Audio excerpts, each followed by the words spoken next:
alitumwa kwenye familia yake mzee mmoja, akamchagua mtumishi kwa niaba yake Mungu Mwenyezi. Kijana akawa mtiifu, mwenye bidii na mwenye kima nyingi, ndipo mwisho akawa mfalme, akawaongoza Waisraeli. Ni kweli kwamba ameniteua Mwenyezi nimtumikie, na ni wajibu wangu nimtukuze huyo mfalme wa mbingu. Sitamuonea haya kwa maana amesimama na mimi, sababu hapa mazoezi kuimba kamili juu mbinguni.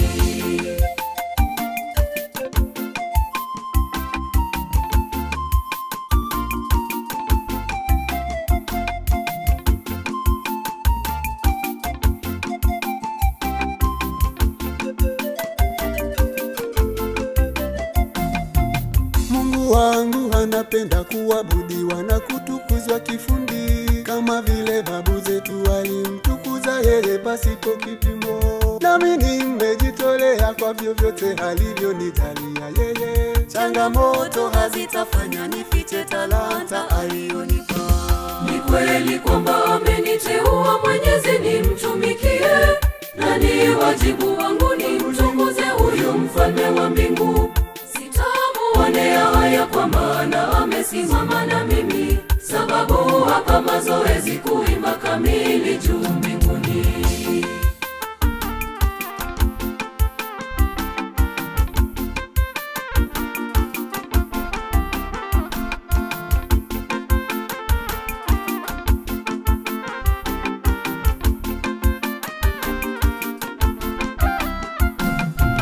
Binadamu siku zote usiwape 100%, watauvuja moyo wako wakiona nyota imekuelekea. Ila barabara upitayo ukiona haina matatizo, jua kwamba mtu mwingine ameisafisha yako ibado.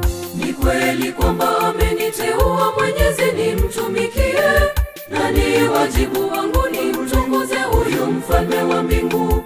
Sitamuonea haya kwa maana amesimama na mimi, sababu hapa mazoezi kuimba kamili juu mbinguni.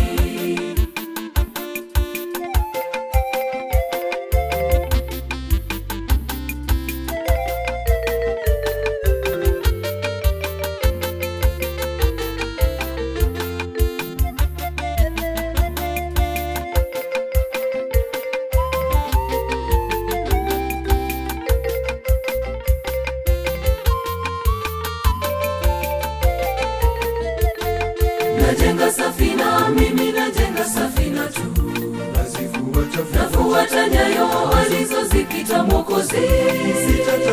Sitatazama kando wala nyuma ya njia yangu, ninajua zipo zawadi nikishamaliza safari. Najenga safina, mimi najenga safina tu, nafuata nyayo alizozipita Mwokozi.